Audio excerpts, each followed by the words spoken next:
so I think I will. We're three caballeros, three brave caballeros. And you quack like Donald Duck. Daisy, bring Ludwig van Grey. Dewey, and Louie. Look at them all. Donald, Daisy, Scrooge, Ludwig, Darkwing, Launchpad, those three clones, even Gladstone. Does anyone remember Gladstone? Whatever the case is, they're all mine. Forget those Bayou bozos. I'm the real Duck Dynasty. I'm the god. Sure, others have tried to get in on the duck craze, but only two pose a real threat to my authority. The first is that dumb Drake that's always fighting with the rabbit. Just you wait. One day, I will destroy you all. The other is that dead duck from Transylvania. Sure, his series ended back in '93, but give enough time, the vampire always rises, just like the British. How dare they? How dare they not invade en masse for my beautiful Euro theme park? And then they went and resurrected that secret agent Mouse. I've got a secret for you. You suck. And now I find out some rube on the internet is going to talk about that series. Trying to drum up some nostalgia. Trying to get in on my game before I make a live-action Bedknobs and Broomsticks. Sure, it was live-action to begin with, but I'll find a way to remake it with subpar CGI. And when I have a spare moment, I'll get you, you presumptive pigeon. You, and your little ponies, too.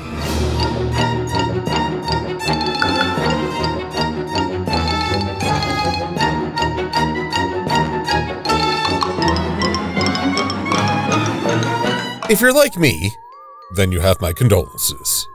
But you also don't go for the super gory slasher movies around Halloween.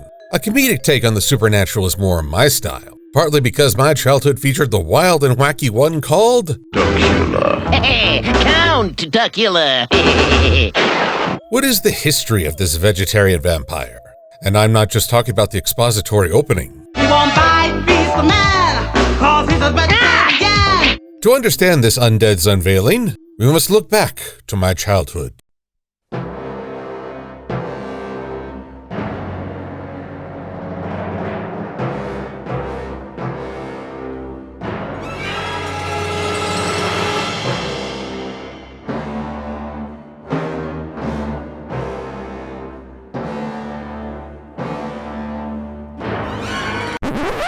I am highly offended that you think me this old, and it isn't even trying to be English.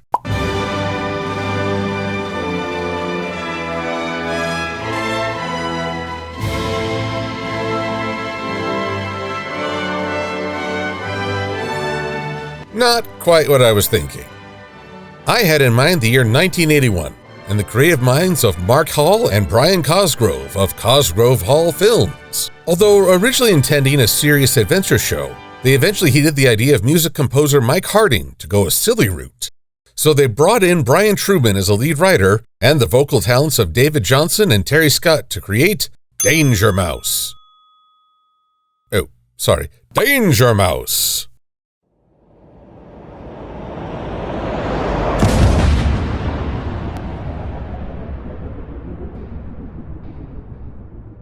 To complete production, they aligned with Thames Television. Huh?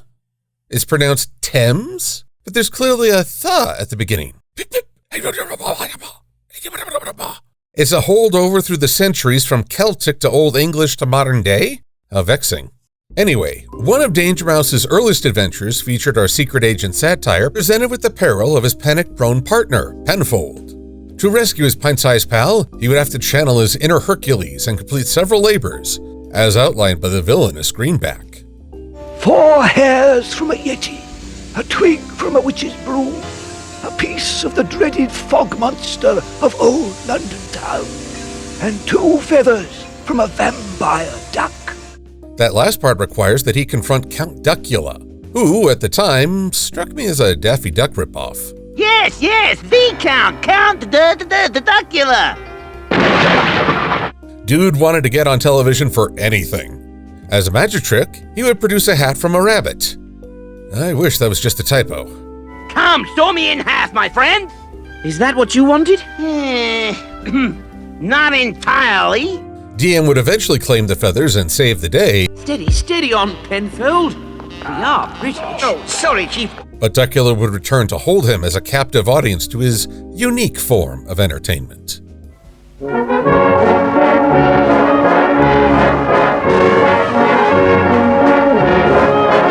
To the point where DM and Penfold both headed for the hills, before rallying to drive the exasperating entertainer away. But Duckula would return in Greenback's service to find the great bone idol and gain control of the world's dogs. Greenback would rule the world, and Duckula... Australia? Bondi Beach, Woolloomooloo, kangaroo stew. Dude seems to have forgotten he can't go out in the daytime, and I'm guessing that ignorance in this case overpowers reality as he's out and about in the sunlight without spontaneously combusting. I don't like garlic. No, I don't like garlic either. Are you allergic? No, I'm a vampire. Oh, so now you're applying the rules. Well, can you at least turn into a bat? Quick! I've been punned and smacked with culture shock. Well played, Count. Well played. Next, he met up with Dr. Frankenstote to create a race of robots with his narcissistic nature. A venture that literally left him down and out. I have the falling sickness. Where he might have remained in obscurity if not for the head of Nickelodeon's founding team, Geraldine Laybourne. Having acquired the broadcasting rights to air Danger Mouse in the US in 1984, Laybourne wanted to do another show with Cosgrove Hall. Though shown a variety of concepts, Laybourne wasn't buying into any of them until she saw a picture of Duckula in Cosgrove's office and said, "That's the one I want." For this new reboot, the crew did away with the Daffy Duck-style lisp and stutter. Instead, someone proposed early on that this vampire become a vegetarian. Thus, we're introduced to the central concept of Duckula's creation. Latest reincarnation did not run according to plan. A whoopsie that would reign supreme in the cartoon realm, until Professor Utonium added an extra ingredient to his concoction. Anyway, Count Duckula hit the scene a changed duck. And I don't just mean being voiced by David Jason. Isn't my family interested in anything but tombs? No longer seeking to entertain after domination, he seemed a gentler undead, though still with a greedy and grandiosity streak. The fame? Did you say fame? Fame and riches? Well, yes, of course. Wowie wow, I could be famous. I could fill the Hollywood Bowl. Madison Square Gardens. The Transylvania rocks. His most distinct feature, however, was dissatisfaction with the status quo, particularly the legacy of his family. That is it. I am not standing any more of this. I am giving up my title. I am going to run away to South America. Oh, sir. Thus, many of his adventures involved get-rich-quick schemes or grabs at stardom. So he really needed a character to keep his ambitions in check. Two, in fact. The first being his butler Igor, voiced by Jack May. I'm afraid, sir, the cupboard is bare. Ah! Igor, what's that? The milkman, sir.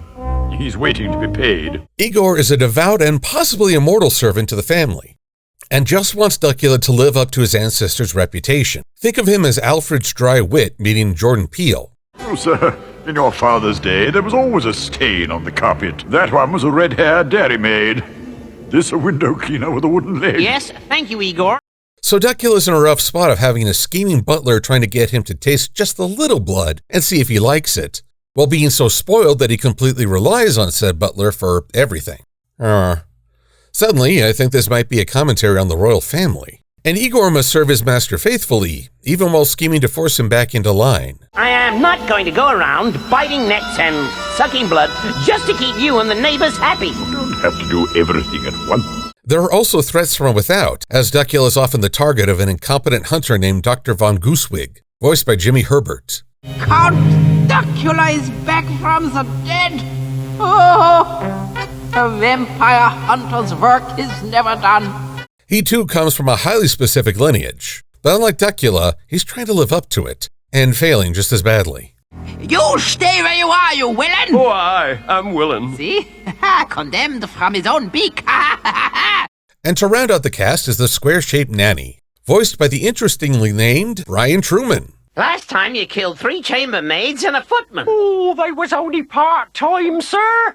If I had the physical strength, I would hold up Nanny as an example of not assuming that a voice actor's traits determine the character. Though, if I had Nanny's strength, I could probably bench press a freight train. Making out that your poor old Nanny's overweight. Comfortable, maybe. But Transylvania is a poor setting for multiple adventures. So Duckula's castle has the ability to teleport anywhere on Earth, with the caveat that it must return to Transylvania at dawn, local time. Bean! I can't wait! Step on it!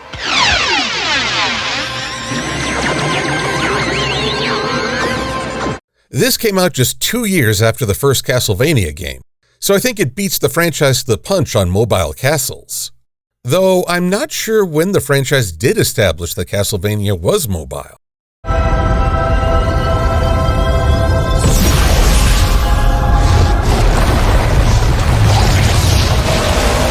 Duckula's crib is far less hostile towards the native wildlife, reflecting the attitude of its master.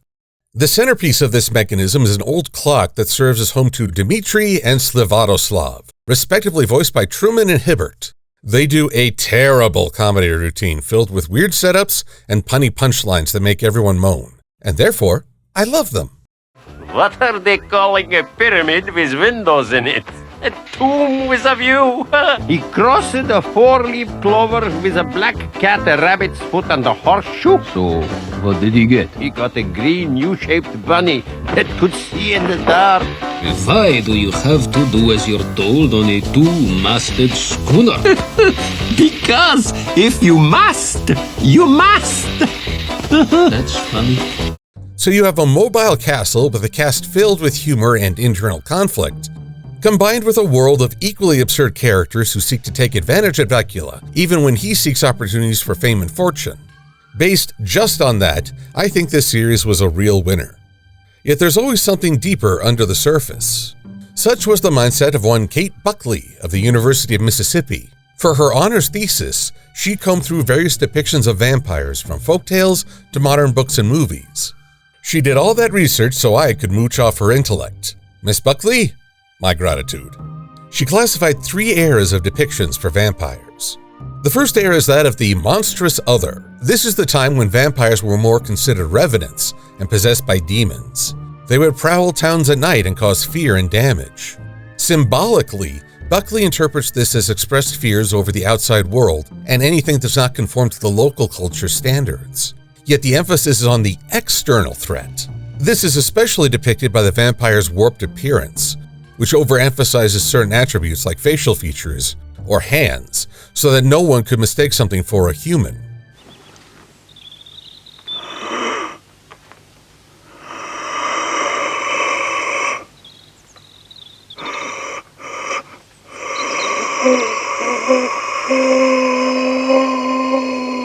Not so when we approach the Victorian era and Gothic-style writing.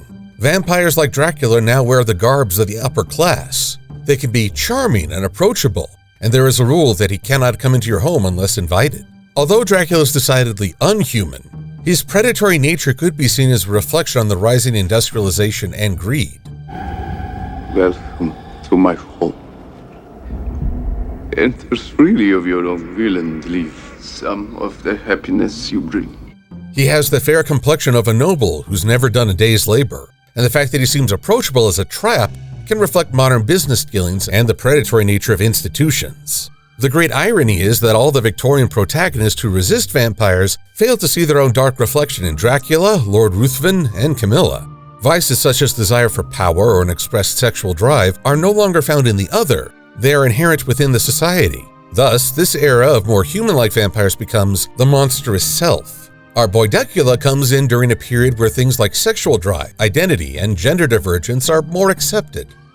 As such, vampires are not necessarily the villains anymore. They may in fact serve as the idealized self.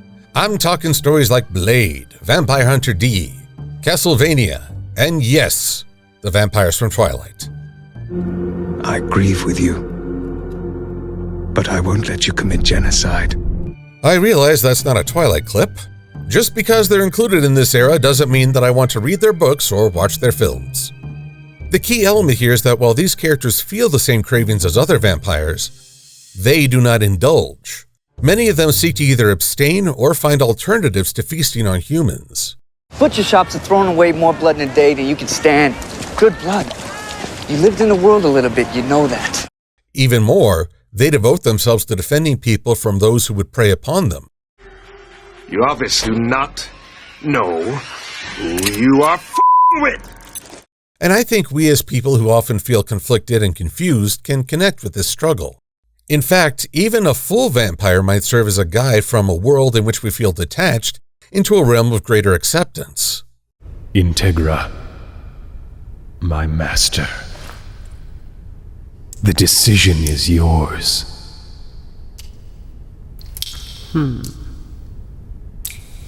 Duckula may not be in the same violent vein as many of these examples, but he does have moments of virtue as he stands up to his extended family. I mean, you cannot chop up the whole village. It's not right. And like more modern vampire depictions, he puts a greater emphasis on relationships over conquests. There are plenty of vampire love stories, but thankfully I don't have to focus on them because Duckula provides his own example. Marvel Comics printed a short Duckula series, and issue 3 featured Duckula on the run from a mob, only to meet and become smitten with Vanna von Goosewig. Yep, the niece of the very hunter who stalks him. And by the end, the story leaves it open for Vanna to come join Duckula for dinner, a phrase Igor interprets quite differently. The desire for fame and fortune is a comedic extreme, but I notice how both friends and enemies seem to focus more on what he is rather than who. And Duckula is railing very hard against his family's legacy, so much that even his own seat of power offends him. It's a monstrosity, a huge, dilapidated, crumbling, depressing, outdated monstrosity. It's rather fitting that Duckula's final episode ends with him going back to bed.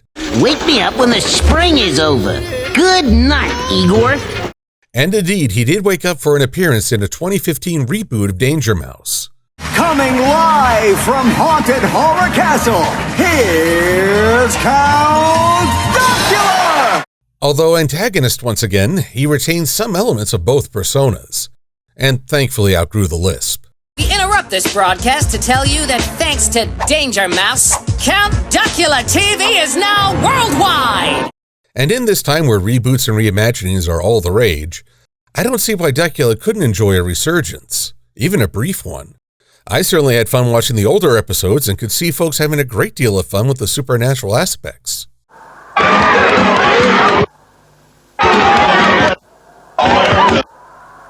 You can catch the new Danger Mouse episodes on Netflix, while the older show is hiding away here on YouTube and Dailymotion.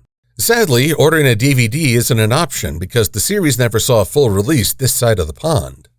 I hope you'll enjoy some good humor with the supernatural. Me? I've got places to be and a Skittlecorn who needs to see my costume. Ah! This was a mistake! Rocket legs are a mistake! Somebody help me! Fine then. Pine for your nostalgia. Keep up hope for an undead duck. I'll outlast them all. I'll outlast everyone! I've seen cartoons come and go, but my empire remains! It doesn't matter if the whole world goes to hell in a handbasket. I'll still be there. I'll remain until the last human breathes their last breath. For I am the mouse.